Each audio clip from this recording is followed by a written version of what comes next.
Okay, now that I think I've stressed the seriousness and importance of these three objects, welcome to being a werewolf, Victor. I think you're going to enjoy your near immortality. Near immortality? Like how near? How old do werewolves get before they die of old age? Well, Renee said, as she scratched the top of her head, looking up in the air a bit, trying to mull it over. Truth be told, I've never heard of a werewolf dying of old age. In fact, aging itself works differently between the bloodlines. Some werewolves age, but on a much slower time frame. Every 30 or 40 years, equating to maybe 1 human year. Others reach a certain level and then simply cease aging altogether, and simply look that age forever. Some werewolves are actually based on their individual spirit itself. Basically, the status of their spirit determines their appearance.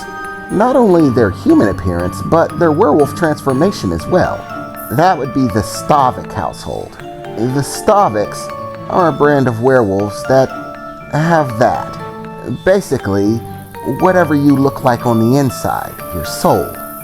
If you're a kind and generous person, if you care about others, if you protect what's right, or at least your opinion of it, if you have honor, then you might look good forever.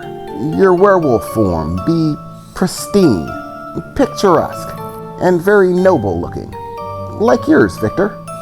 But on the other hand, if you're a spineless coward, a backstabber, someone with no honor, no respect, no kindness to be given to anyone, who cares only about themselves, then your appearance reflects that, regardless of your age. You'll look old or decrepit, sickly, or frightening. And their werewolf transformation is no different, looking more and more terrifying the more corrupt they are. So, truthfully, it bounces around. As far as the Shadow Guard household, we are a clan that ages very gracefully. Every 100 years, adding up to about a year, maybe 2, of a regular human lifespan. Well, that is once we reach a certain age, usually somewhere in our 20s. So basically, I might hit 22 or 25, and then simply appear to stop aging altogether. But over the course of hundreds of years, look like I'm putting on 1 or 2 years. So, aging very gracefully. Okay, so, new things to know. Yes, Victor, there are always new things to know. Being a werewolf is an ever-growing learning process. You're going to need to get used to it, Renee said, as she clasped me by the arm and began leading me out of the room. Now, on to some open space, she said, as she led me out the same way that we came in, locking the door behind her, and beginning to take me somewhere, eventually leading me to her father's dojo, where they trained, leading me in and closing the door behind us. Okay, Victor, we should be safe in here because my father gave the staff the day off, because we knew the Inquisitors were coming. So you should be able to transform here without anyone catching eye or any problems arising. So, what I want you to do is take one of the pills and transform. Remember, Victor, focus on the sensation, on how it feels as you're transforming. Well, hurry up, we don't have all day, Renee said, waving in my direction, gesturing for me to get on with it. Okay, I said, as I took the bottle of pills out of my pocket, pulling the cork out, and shaking one of the pills into my hand, clasping it and recorking the bottle, putting it back in my pocket. Do I need to, get undressed or something? I already told you this, Victor. You don't need to get undressed or change clothes. You're a tier 5. You don't have to deal with that. As your spiritual body switches places with your physical body, your clothes will dissipate into it. They'll be completely undamaged. and once you change back to normal, you'll be wearing them the same as before. That's what it's like being a Tier 1. All of the inconveniences of being a Tier 5 just disappear. For example, Tier 5 werewolves, the lowest rank, actually suffer a great deal of pain when they transform. In other words, it hurts like hell. And it's nowhere near as cool as when a Tier 1 transforms. Basically, it's because their soul isn't strong enough to switch places with their spiritual body.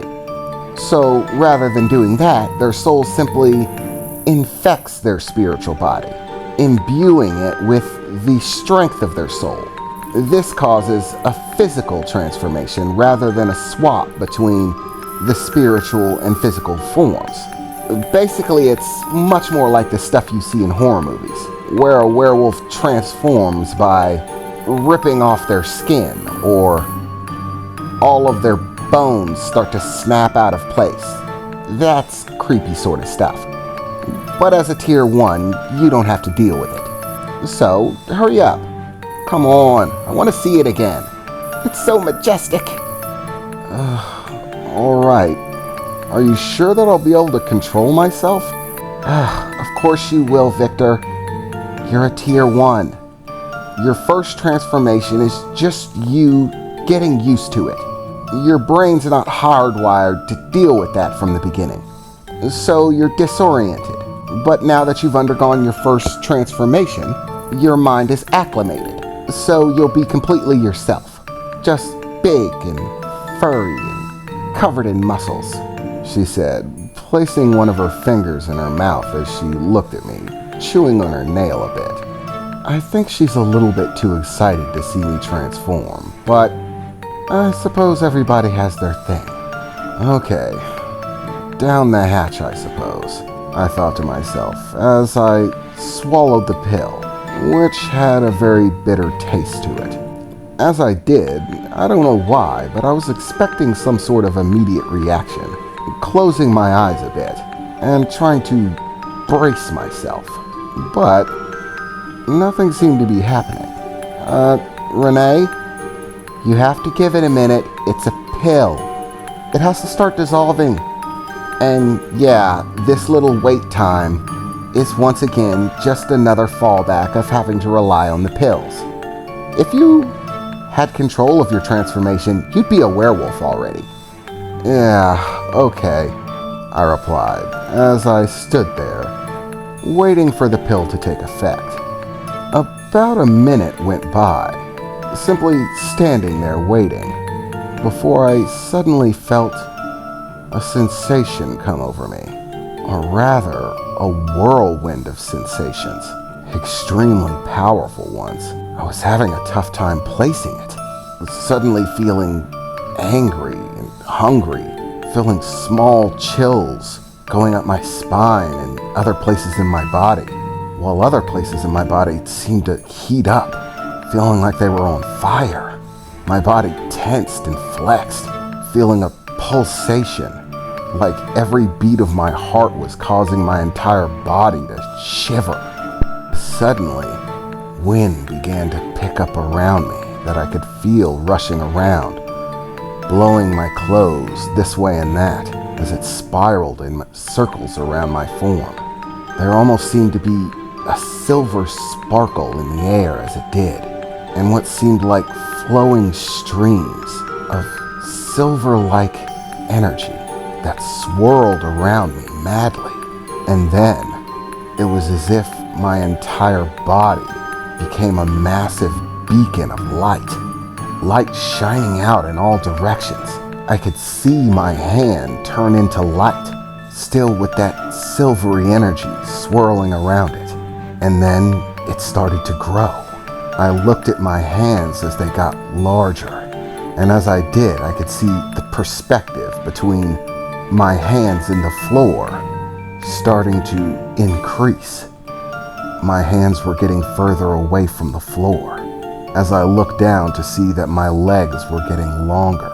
They too were shimmering in this white light and silver aura that circled them, everything seeming to extend, stretch out, increase in size, all while these crazy rushes of feeling, heat and cold, and countless emotions just flooded by in rapid succession until finally there was a burst, like a small explosion, like a firecracker, that emitted from every part of my body, sending off silver shimmering sparkles and leaving behind fur. Long silver fur. As I peered at my hands, I could see the extended claws covered in fur, what looked like paw pads on my hands. And before I realized it, I saw something else flow into my line of sight. An extremely large, extremely long, and extremely fluffy tail swing into my line of sight, having that same silver tone to the fur.